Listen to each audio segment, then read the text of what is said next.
Creation Inspiration is a collaboration where you see one, do one, and teach one. This is where we build women up instead of tearing each other down.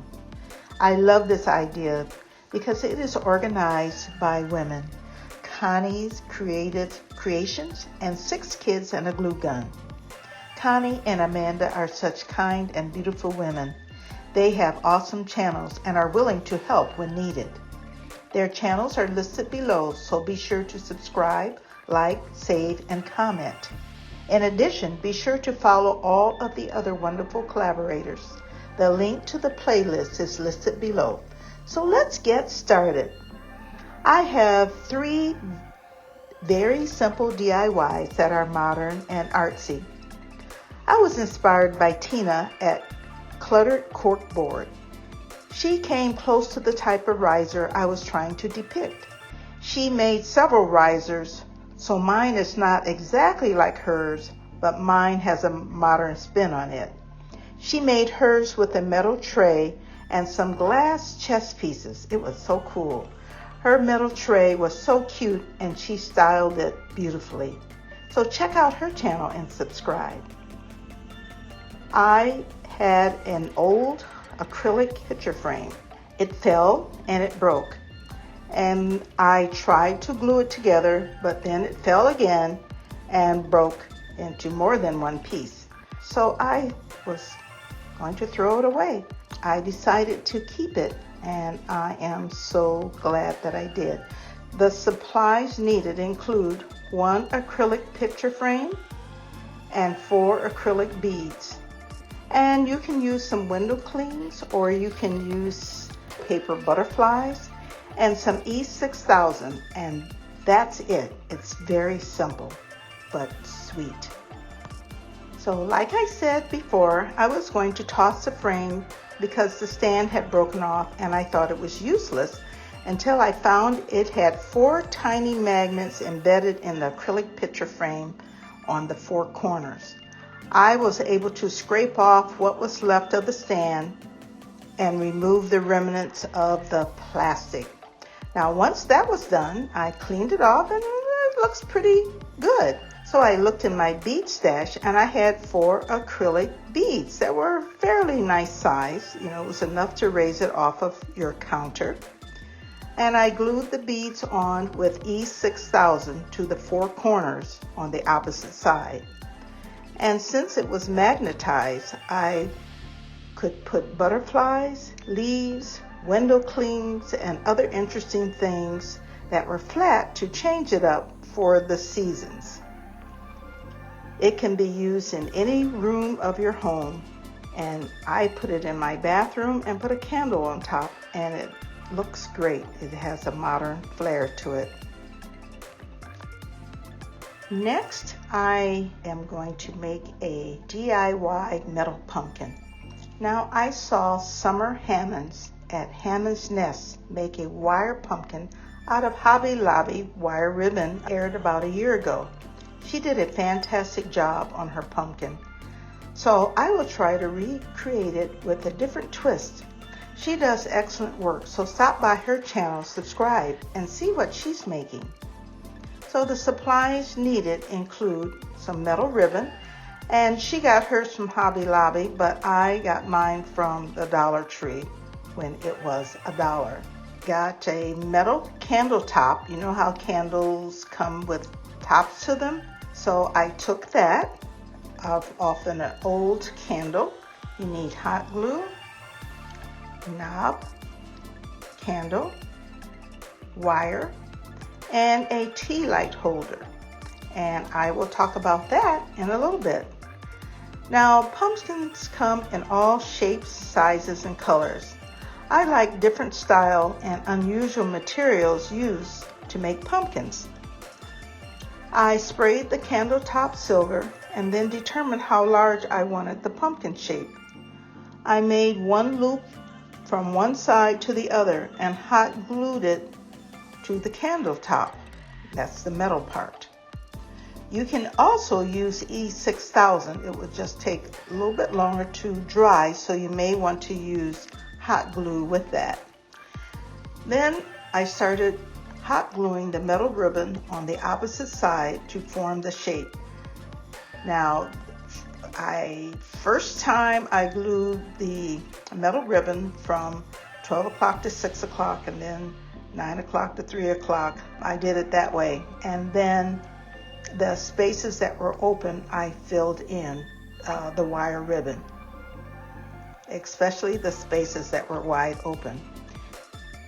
And to top it off, I used a Dollar Tree knob to put it on top as a stem.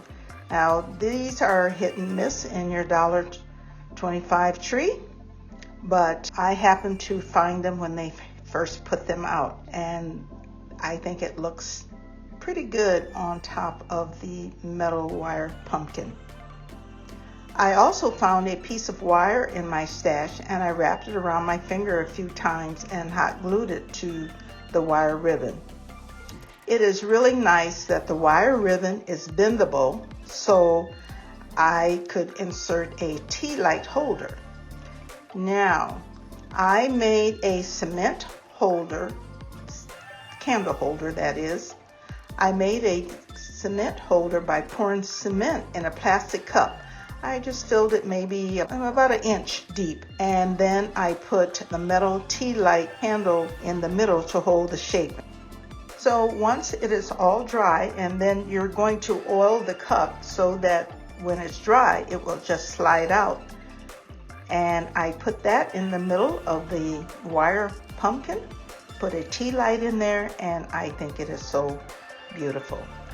You can paint the metal ribbon if you like, or you can leave it as it is. It is your choice. However, this will be part of my fall decor for my kitchen. I think I would have done her proud. My pumpkin doesn't look exactly like hers, but it is pretty close.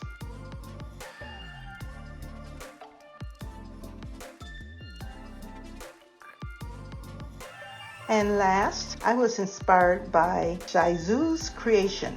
That's S-H-I-Z-U with apostrophe S, creation. She paints leaves and presses them on canvas and does an awesome job. She makes it look so effortless and beautiful. So take a look at her channel and subscribe. The supplies needed include one, I think it's about 5x7 black canvas. If you have a larger canvas, that would be good.